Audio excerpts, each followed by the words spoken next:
Miss Laurie Wondra. Thanks, Neil. Oh boy, good morning. Can everyone hear me okay? Take a deep breath, and I want you to clear your throat a little bit because I'm just feeling there's just stuff going on here. November, December is really, really powerful. So before I jump into the topic of power of humor, which is our November topic, and I'm going to talk today about how do we use laughter and humor as a tool to our evolution. I just want to take a moment and honor the veterans and just take a moment of just sending love out. We want to celebrate them too.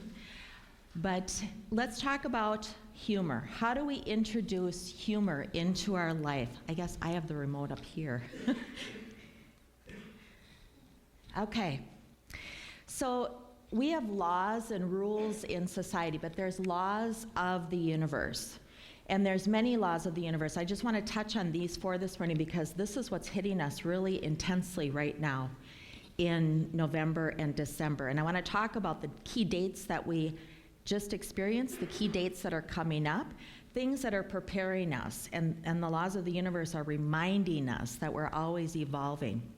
So the law of vibration states that everything vibrates and nothing rests. And the law of divine oneness states that everything is connected. Every thought, every emotion, every belief, everything is connected. And as we take a deep breath and as we cleared our energy, we connected on an energetic space this morning because we're all connected. The fact that you guys all got up out of bed, had your coffee, drove in here this morning, we're all connected. The law of correspondence says that patterns repeat themselves. We see that in sacred geometry. We see that in flowers and seashells. We see patterns repeating. But our behaviors are repeating right now. Anybody getting triggered on stuff that you thought you dealt with and it's just coming up? So we're in this time of patterns repeating. And because everything is connected, universe is asking us to observe not only ourselves, but observe what's happening around us. Does that make sense? Okay? And law of attraction tells us that like attracts like. So if you want something, you've got to figure out how to create your vibration to match that thing. And then we magnetize, we draw that to us, okay? And in our evolution, we understand we're evolving. We are moving through, when I talk about the energetic bodies, I talk about these 5 principles.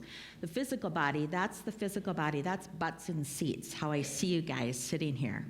But then we have this etheric field, and that's this thin layer that's outside our bodies. It acts like a skin to us, and it actually holds a duplicate imprint in that space of our physical body, okay? And then we have the emotional layer, and that emotional layer is where we hold our feelings and our emotions. That's what we've been working on since about 2016, is really digging up the emotions, healing those.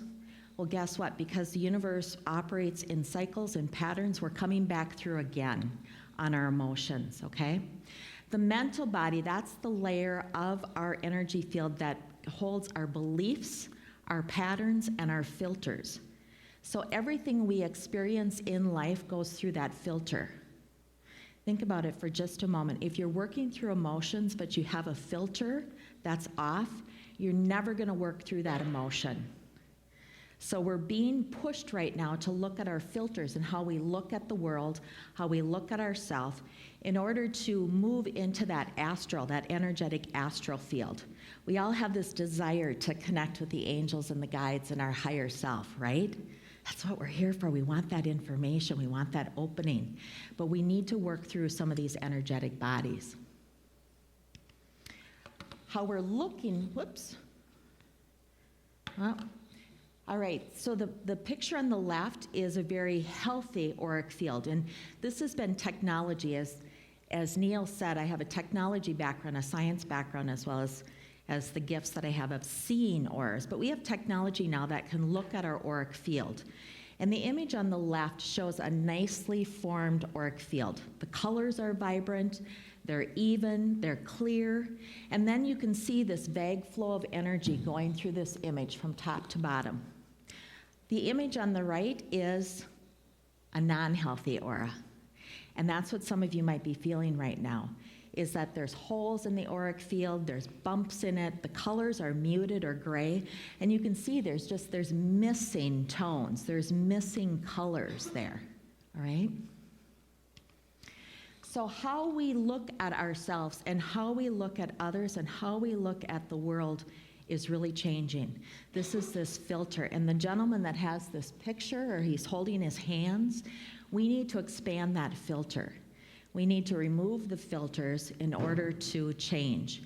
And the statement on the bottom is, evolution is change, or change is evolution. We can look at it both ways.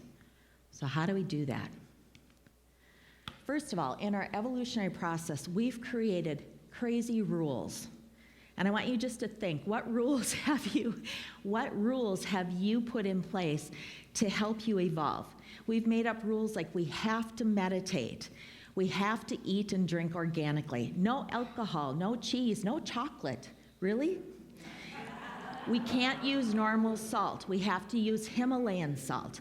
Even brushing my teeth, I have to be aware of the water or the fluoride in the toothpaste because it might clog my pineal gland, right? These are all rules that we put in place. I have to be superhuman and only have good thoughts. I can never, ever, ever be frustrated, angry, or overwhelmed. I have to. How many rules do you put in place in your evolutionary process? Lots, right? It's become far too complicated for us. So how many of you get stuck in the doing or the being trap? My first book was about doing or being, right? In third dimension, the truth is we have to do. We have to work, we have to take care of kids, we have to eat, we have to do. But evolution requires us to be. It requires that quiet time. We have to observe ourselves and observe what's happening around us, be in that moment, and then we do the doing, okay? Here's a mind twister for you. In the doing world, what do you do when you want to avoid doing? You be, right? And in a being world, what do you do when you want to avoid being? You do.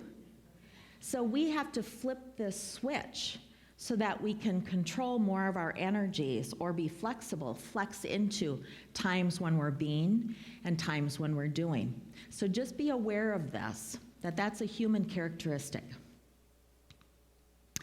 And being human, we know things such as overwhelm, stress, anxiety, depression, fear, and even joy, laughter, happiness profoundly affect us psychologically and physiologically, right? We know that. It's science. We sort and categorize based on vibration through our mental filters. That's the mental body. We know high vibes better, and we feel that through our emotional body. That's where we gain clarity, and that's that natural state. So let's look at some studies in vibration. We know that laughter is part of a universal language. And if you've ever traveled to a foreign country or you've been in a group where you don't speak their language or they don't speak your language, laughter is the number one, the universal. You can somehow communicate. And laughter gets us out of sticky situations, right? Humor breaks the energy. It's a high vibe energy that breaks it up. We know we have a fundamental frequency, and I work in acoustic technology, so that's all about vibration, vibrational medicine. So we know we have a base frequency when we speak. As I'm speaking now, if I were to measure my frequency, I could give you a number in hertz, okay? But when we laugh, that frequency changes to a higher pitch, right? So the studies, and I just chose one, there's many, but Cornell psychologist Michael Orban studied over 1,000 students, and he looked at about 100 episodes of laughter. He had them watch video clips and other things to generate laughter, and here's what he found. Laughter does not consist of articulated vowel-like utterances like tee-hee, ha-ha, or ho-ho. Sorry, Santa. We have to change that, right? But laughter is predominantly composed of neutral ha-ha sounds. We produce many different sounds when we laugh, including grunts or snorts. Have any snorters in here? Yes? Sorry guys, but the statistics of this study shows that males tend to grunt and snort more often. So, women's laughter, we'll have to test that, right? Women's laughter on average was twice as high-pitched as their normal speech. Guys' laughter was on average 2.5 times higher, okay?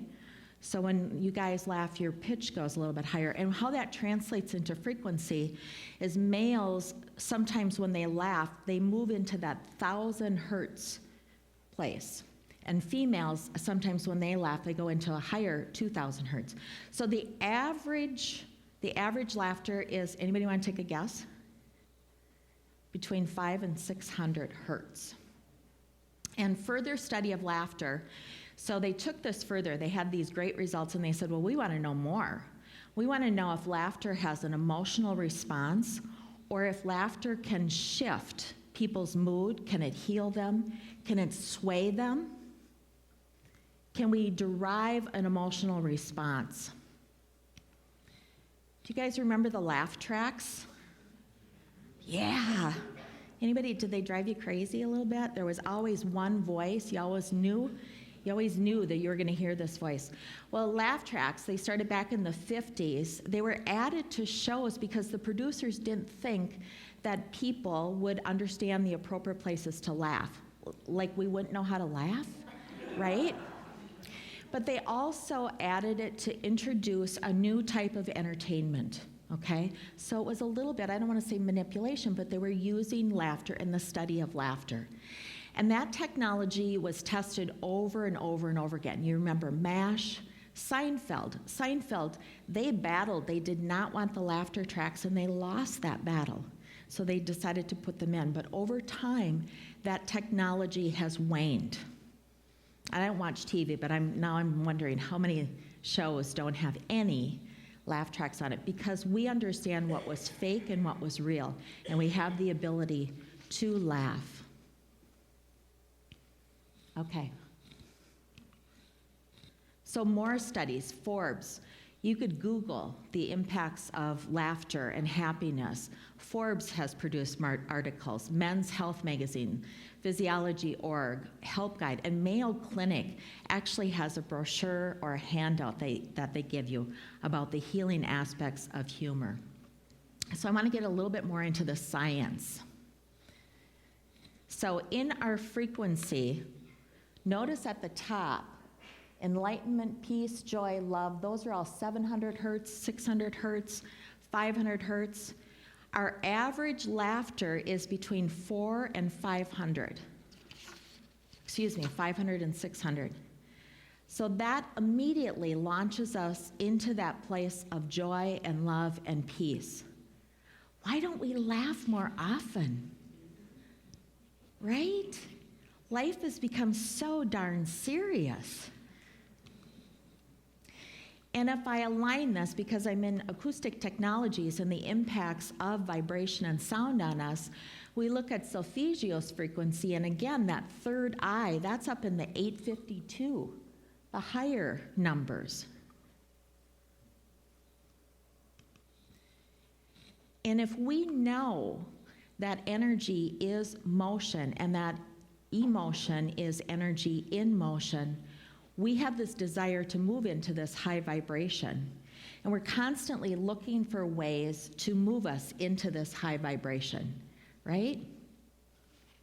If I were to go back and look at that slide, our loved ones, when they cross over, when the angels and guides speak to us, when the ascended masters, they're at those higher frequencies.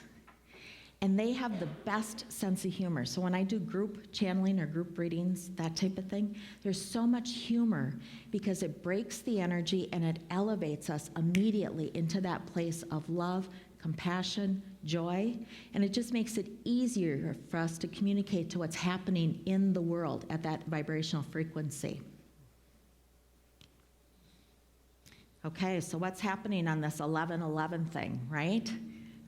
Anybody wondering what's happening in November? Yeah. So we have a full moon. So tomorrow is 11/11, and then we have a full moon on Tuesday, all right? And this full moon, it's been incredibly bright. Has anyone noticed that recently? I was outside last night, moon gazing. It's incredibly bright.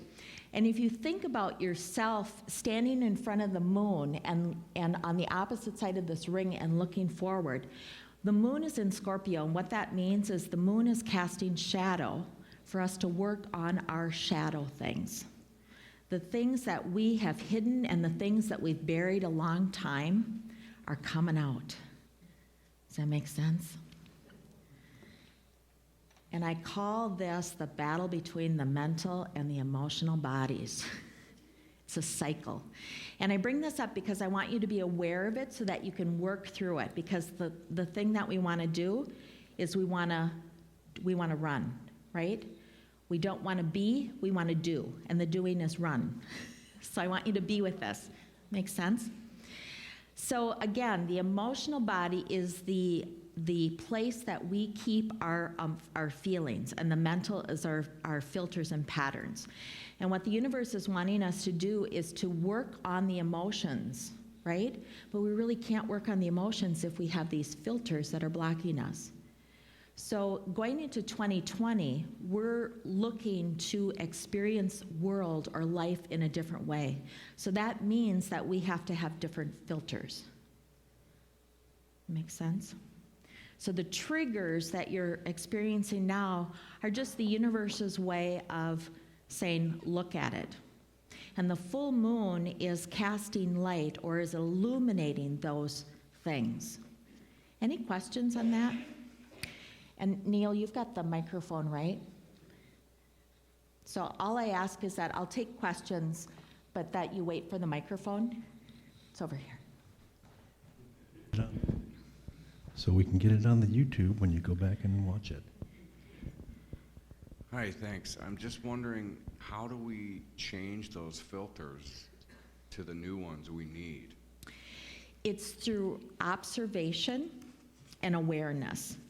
And part of all the portals, when they illuminate, we have a choice. We have a choice of whether we're going to take that forward or not. And it's not easy.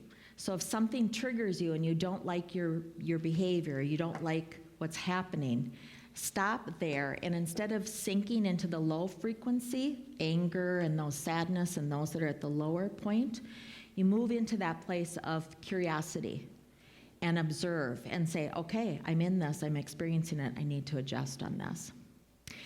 The Mercury, I'm going to talk a little bit, and if I didn't answer your question, don't be afraid to ask it in a different way. But I'm going to talk about some of the dates that are helping us that might explain some of the things that we're experiencing. So on Halloween, we had Mercury go retrograde, and it's going to be there until November 20th. And it's about a week after. It's going to take a little bit of time for it to go direct. So it's not like 11/20 and it's fine, right? And Mercury is about communication. So it puts us in this place of we really need to listen and hear and interpret. And a retrograde means that it's all internal, okay? So the planets are helping us filter or really stop. How many of you have had situations just in the last couple weeks where you trigger and you just want to respond? You just want to just go, send that email, send that text mail. And the Mercury retrograde, I want to just say the key thing is to just pause, wait some time, because you're having that emotional response that's caused from a mental filter. And to bring it back in, you need to observe that mental filter and then experience the emotion. Does that make sense? Okay. Scorpio is also pushing us to work on our inner child or the shadow parts of us. That inner child voice. And one of the things that I tell people is if they're working on any inner child is really if something just keeps coming up, in some ways you feel childish or you feel like it is your inner child, it's your inner child just simply wanting the adult you to tell it it's going to be okay.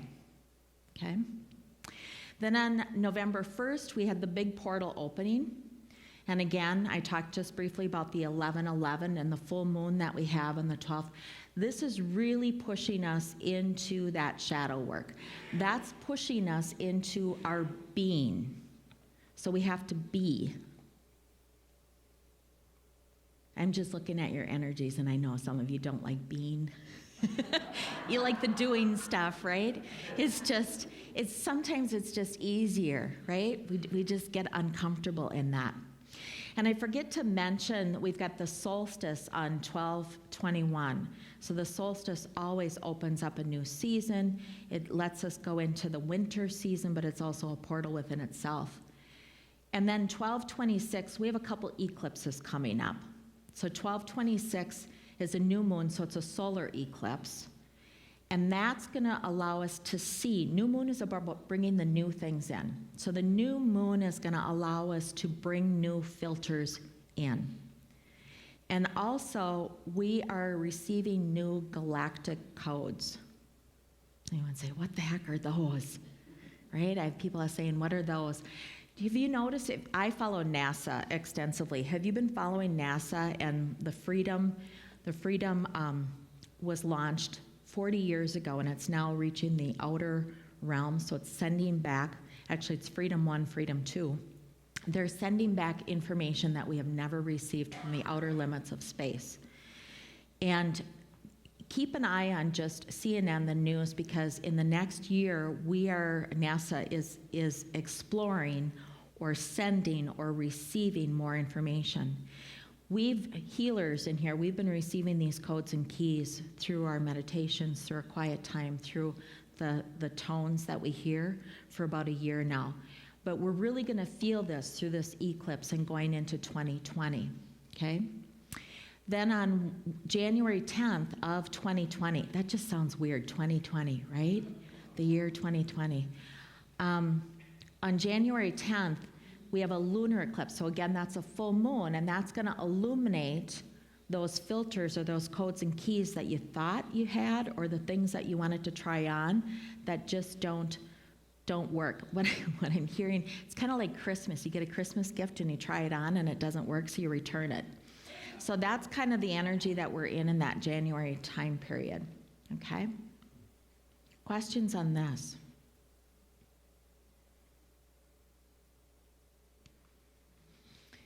So again, this is actually from Mayo Clinic, and they have, again, a brochure or a pamphlet about improving your sense of humor. Put humor on your radar. So that just means is focus on it. Make it a daily event, or make it part of your life on a regular basis. Jokes, comedy, sitcoms, those types of things. Find ways to laugh. In corporate America, I would just laugh at the humanity. I'd laugh at the silliness of some things. I'd laugh at technology. And I want to jump down to the bottom one, because it's like, know what isn't funny. I'm not talking about laughing at somebody else's expense or at poor jokes or anything. Make sure that it is pristine or honoring humor. And then share that laugh. So I know here they used to do laughter yoga.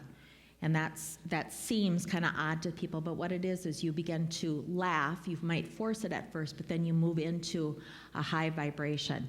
So make laughter a priority.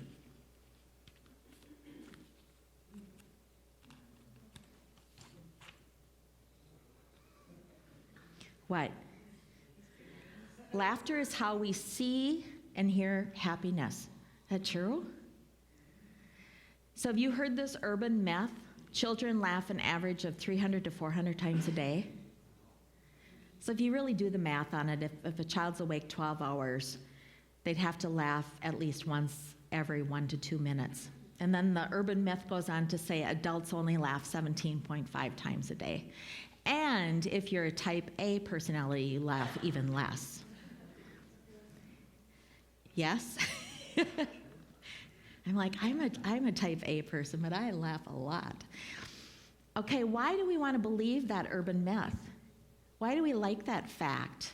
It's because life has become so serious, and we look at the children and we look at laughter as a way for us to release that. We envy that simple, that carefree life, right? So we want to believe that we can laugh that. Laughter as an adult can be seen as a distraction or a time waster. Do you believe that? I just think, pardon? It's not. But I'm thinking back to sometimes in jobs or corporate time where it's like, get back to work. You're wasting time. Stop chit-chattering, right? So sometimes as an adult, that's a truth statement. We can see it as a distraction when actually it's not a distraction. It's ramping up our energy and it's bringing clarity into us. Have a good laugh, and I tell you, you can come back and solution a lot of things. We maybe don't think it's appropriate. So sometimes life has become a little bit scary and a little bit confining, and we just aren't sure if we should laugh at something. Make sense? So let's talk about the truth about laughter. It relieves stress and allows your body to gently exercise. It's tremendous for the heart. And again, guess where this is from? Mayo Clinic, okay? Laughter decreases stress hormones and it increases your immune cells, the infection-fighting antibodies, thus improving your resistance to disease. Laughter triggers natural endorphins, okay? More truth about laughter. Laughter is infectious, right? It improves our mood. It has short-term and long-term benefits. Laughter is that universal language. It elevates us, and it really bonds us. If you are in that place of somebody's laughing, you suddenly join in, you have the whole group laughing at one time. And it elevates us. So when we talk about where we are in our evolutionary process, we're looking for those tools to help elevate us or to help move us. And laughter, something so simple, something so readily available to us, and we forget to do it, or we don't take time, or we're too much in the doing versus the being. Does that make sense? All right. I want to just open it up for questions here this morning.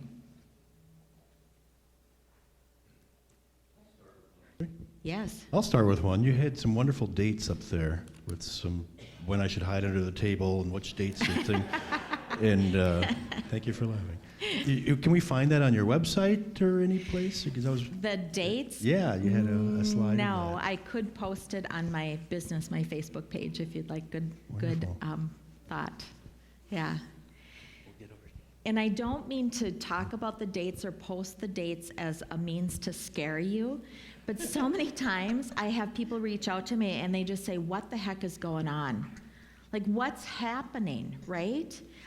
And we get stuck in that what's happening, and that takes us into those lower vibrational frequencies. It takes us into that fear, that anger, chaos, those types of things. And the whole goal is to move and elevate your frequency upward, okay?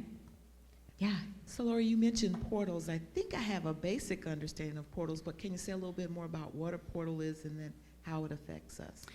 Portal is a gateway of energy that we can interact with in order to create shift.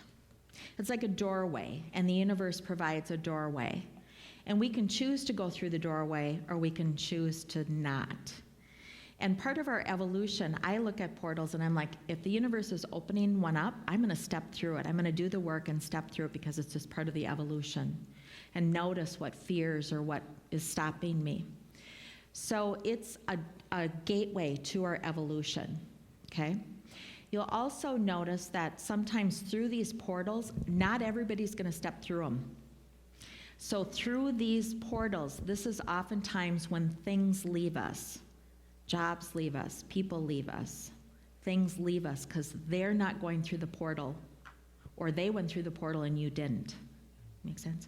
Yes, that makes sense. But how do we become aware of portals if we're not paying attention to dates or reading any information? Is there something we feel, or how do we know we're experiencing portal it's usually energy? stuff starts really happening in your life. Like you might say, why are all these things happening now? It's to help clear us up.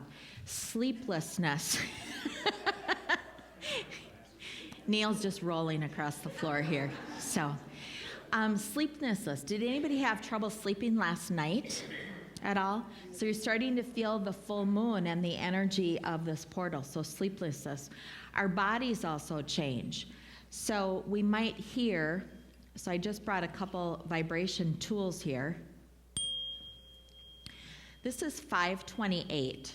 So when we laugh, we're between 5 and 600. But is anyone hearing these tones in the universe? Yes? This is 432. These are tones of the universe. This is what's coming to us to help us evolve and to help us elevate our frequency. So sometimes it's annoying, right? I'm outside and I suddenly hear this buzzing or this high pitch, and you think there's something wrong with your ears, or it's annoying. These are codes coming from the astral planes. It's sounds of the universe, okay? All right. I'm talking more about sounds of the universe.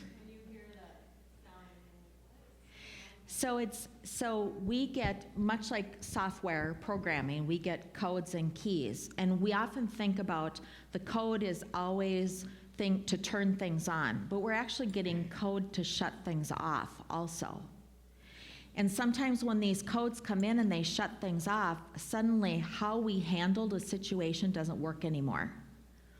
Or how we looked at something in the past isn't the same anymore. That's a part of a shift that we're experiencing. Okay? Yep. Question, yes? So we talk about moving through our emotions. Where does the universe want us to reach? What is our goal with the emotional? Knowing that we're not done and things keep happening, but it feels like there's a goal at some point to elevate to a point where maybe we don't have anger anymore, or we're just in that space of love? I'm laughing because that's a very doing question, right? It is. I got to have a goal, and I have to hit that goal. And honestly, what the universe wants us to be is be comfortable with our emotions, understand them. And when everything is connected, my emotions impact you. Your emotions impact me. We forget how powerful we are. And so we're doing the work ourselves, but we're actually doing the work collectively too. We're doing it for the planet, we're doing it for the universe. And as we elevate our planet or elevate more of ourselves, we have the ability to connect with other nations, other galactic forces, that type of thing. Okay? Yes. Sure. It's funny that you brought it over here. I wasn't going to ask a question, but I was just going to say, this is super interesting. I'm a gentle birth, childbirth preparation instructor, and we often tell women when they're in labor to watch a funny movie because laughter creates more oxytocin. Yes. And then it just kind of helps with the pain perception and the progression of labor. So this is super fascinating. Thank you. It is. We have a tendency, because we've had so many lifetimes and so many years of seriousness, that's our go-to. Our go-to is seriousness. Our go-to is fear or watch out, something's going to happen. And we don't have to do that in this lifetime. So we have to learn the other. We have to learn to be in those higher frequencies. Okay? Yes? Have you heard of Sherry Edwards' work with frequencies, linguistics? I haven't personally, but I've been studying acoustic technologies for about 15 or 17 years. Okay, So. she's really fascinating based on your voice. She can read a lot of people. Yeah, so the acoustic technologies, because we are vibration, we just think of our physical body and we forget about the vibration that we carry with us. But we interact from a vibrational frequency. I'm just going to demonstrate a little bit here. I think I have time on this. These are simple divining rods. So my vibration, I'm very, very open. If you were to measure my energy field, I'd be down the street. But if I start thinking something really, really nasty, it's hard for me. But I can control my energy. And then when I start to speak, it's going to come back to just a natural space, right? And so this is one of the key tools that I use to show people, and it would be really helpful to show kids, actually, just how they impact, just how your presence, by just standing here and just moving the energy, I can move love. That's our energy bodies, our emotional body, the mental body, before you even interact with my physical being, okay? Yeah. Yes. You were talking about people being together. There's this concept of entrainment, which I've heard but not really all that familiar with. How does people coming together with different frequencies, how do people align or disalign? So in the, go back to that slide of this one. So in the world of frequency, you need to align. What happens, and I can relate this in families, I can relate it into corporate America. If your vibration is different than the environment that you're in, there's only two things that can happen. One, you elevate to that, or you lower to that, or you leave. It's the principle of vibration. If I throw some sand on a vibrating plate and let it vibrate, it's going to, the pebbles that are heavier are going to move outward. It's like panning for gold is what they're telling me. You know, it's the heavy things. It's the principle of physics and energy. So we can think about it as if you purposely put yourself into a, let's say, a low vibration and you're a high vibration. You could purposely put yourself in that situation with the intent to elevate. So I think about my time in corporate America, and I said, why was I in corporate America in some of those places around the world? And I know that I was to bring elevation to it, okay? And the places that I couldn't, I had to leave. It was hard for me to be there. Okay, good question. Other questions? Yes, we got one over here. I just was.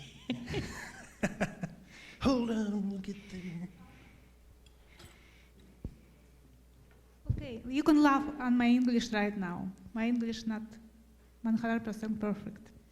No apologies. Go ahead. How about school? I'm worried about school. In kids now, so complicated, it's so stressed everywhere in the world. Russia, I'm from Russia originally. Yeah. America, they put so much kids in stress. Yeah. So how we can solve these problems? So we can stop this system. We cannot we can do something, parents. Yeah. So, but the rules so strict, rules so hard on kids. Yep. And kids become very emotional. They want to do kids a lot because, and power somehow controls them to, and just for corporations, they do the best. Yep. Because we need to be perfect. We need to get money from government because our average is very important. Yep. It's So all those are all the adults. rules that we put in place. Yeah, yeah. So going into 2020, we have to have new filters in order to change. So part of 2020, the energy is Pluto coming in, and Pluto is all about death and rebirth, and that's not going to happen overnight. It's going to take a long time. Our systems we have in place, and I'm not just talking about school systems, I'm talking about our judicial systems, the legal systems, the medical systems, those did not pop up overnight. They've been there, they've transitioned over time. So we need some time to transition them into something different. But this is a changing point for us. First, we have to do the work with ourselves. The fact that you're realizing, that you're asking the question and realizing about the kids, that's a pivot, that's an interruption. Remember when I talked about one of the laws of the universe is they have patterns, and the energy continues in a cycle, a circular process until it gets interrupted, right? So we get to be the interruption. And the way to be the interruption is to observe what's happening and then stop it or shift it. Get it going from over here to maybe get it going over here. Okay? And it's where our energy, one of the principles of energy is if we're diverting, if we have all the energy focused over here, we think, oh gosh, I can't start something there, but the universe wants us to start something and have it start. And as you focus here, this one is going to diminish. So same with our mental and our emotions, start focusing over here, and over time this one will diminish. That make sense? Okay. Other questions? I think we have time for one more. We don't have one more. All right. All right, I want to thank you all this morning. I'll be here a little bit after if you have questions for me.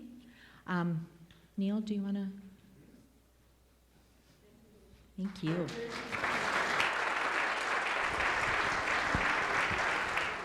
So again, I want to thank all of you for being here today. Lake Harriet is an incredible, magical building and magical community. It resides on ley lines or dragon lines that connect energy around the world. So as we stand in circle here at Lake Harriet, we're also connected to the earth and we're connected to each other. And we honor the vibration and the pathway and the evolution of all of us as individuals and our role that we have in the community. We honor those as we go forward, and again, I just want to honor the veterans and send light and love out to those that might be in a place of transition or healing. Let me just take a moment and send some healing light out. And just take a moment and notice that vibration that's moving through your hands. You might notice the pulse in the palm of your hand, the heat, as we honor each other's energy. Go forward today. We leave the circle, but we leave the circle open as we honor our space. Aho.